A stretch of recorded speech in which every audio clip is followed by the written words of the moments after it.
Okay, so you ever see a headline and you're just like, what is going on here? Right. Like, what's the backstory? Oh, yeah, all the time. This one really caught my eye about a Supreme Court stay on an Allahabad High Court ruling. It was about attempted rape charges. And the High Court downgraded the charges against these three people, saying it was just mere preparation. So, like, right away you start thinking, what even is the difference legally between getting ready to do something and actually trying to do it, especially something as serious as that? Yeah, that's a huge question, and that's exactly what we're looking at today, right? This whole, like, gray area legally between preparation and attempt, especially with something like sexual assault. Like, why did the Allahabad High Court think it was just preparation, and why did the Supreme Court, like, come in and say, no, no, no? Right. It's a big deal, obviously. And for anyone listening who's maybe prepping for the UPSC exams, this kind of stuff is super important. Like, this case is all about some pretty basic criminal law stuff, right? Which is definitely going to come up in your mains exam when you're looking at current legal things going on. But it could even show up in prelims, too, when you're thinking about, like, what legal terms mean and how important the Supreme Court is. For sure. Oh, and by the way, we're getting all this from a recent report in the Indian Express, so if you want to go check that out later. Absolutely. Okay, so before we get too far into this specific case, can we, like, back up for a sec? Yeah. Why doesn't the law punish someone for just thinking about doing something bad? Like planning it out. Right. Well, it basically comes down to freedom of thought. Like, you can't punish someone just for what's going on in their head. Right. It would be like a thought police kind of thing. Makes sense. So you could think about robbing a bank, but you can't go buy a bunch of ski masks and, like, actually make a plan. Right. The line is where thought becomes action. Like, you're actually taking steps towards committing the crime. Okay, so let's get into this case then. What were the original charges here? So the POCSO court originally wanted to try these guys for rape under Section 376 of the ITC. Right.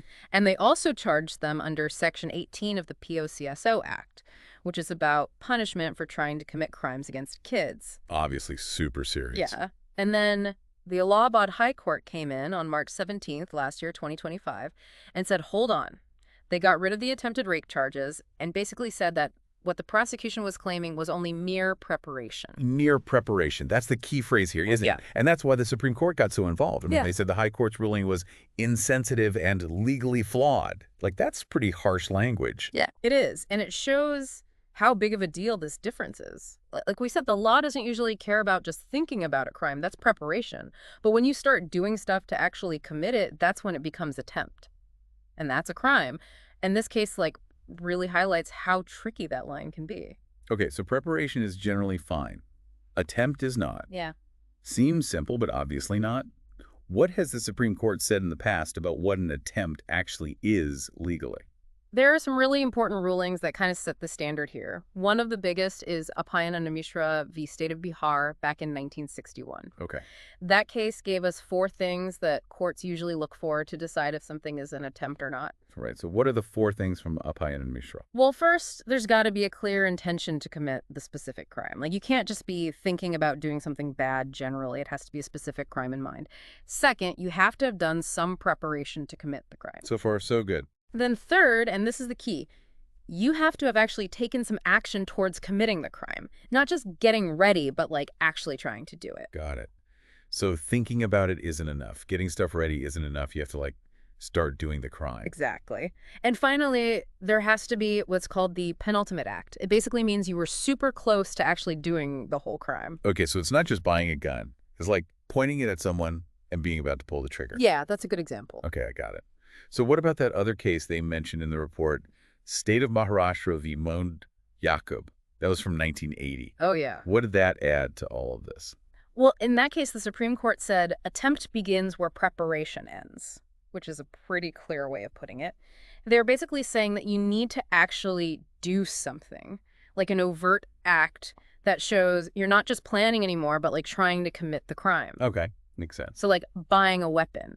That might be preparation for assault, but if you start waving it around at someone, that's probably an attempt. Okay, so going back to this Allahabad case, why did they say that what happened wasn't an attempt?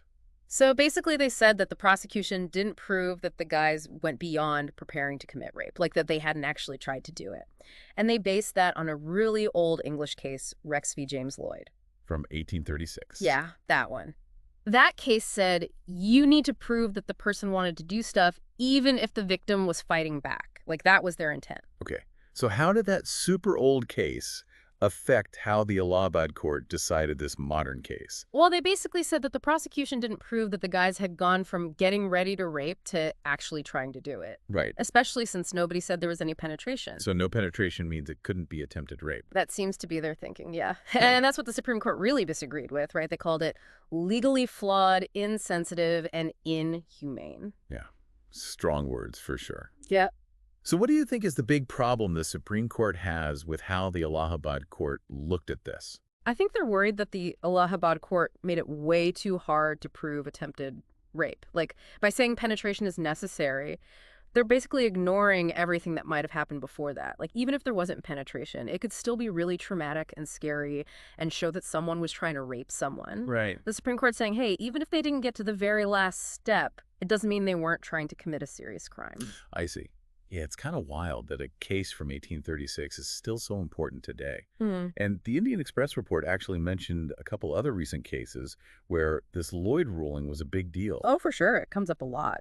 So in May of last year, 2024, the Rajasthan High Court used that Lloyd case to actually change an attempted rape conviction to just assault.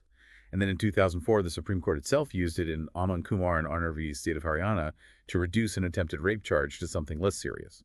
Like, it's still having a huge impact on how courts decide these cases. Definitely. And it makes you wonder if a rule from that long ago can really deal with how we see sexual assault today. Right. It's a different world now. Yeah. So do you think this case could change how we define attempted rape in India? Like, could the Supreme Court use this to give us some new rules? I think it's very possible. They already seem pretty unhappy with how the Allahabad High Court decided things. So they might give us some new guidelines on how to tell the difference between preparation and attempt, especially for sexual assault cases. Oh, that'd be huge. Oh, yeah. It would completely change how these cases are investigated and decided. It could make a really big difference. Okay, so big takeaways from this deep dive. One, there's this super important but confusing difference between getting ready to do a crime and actually trying to do it.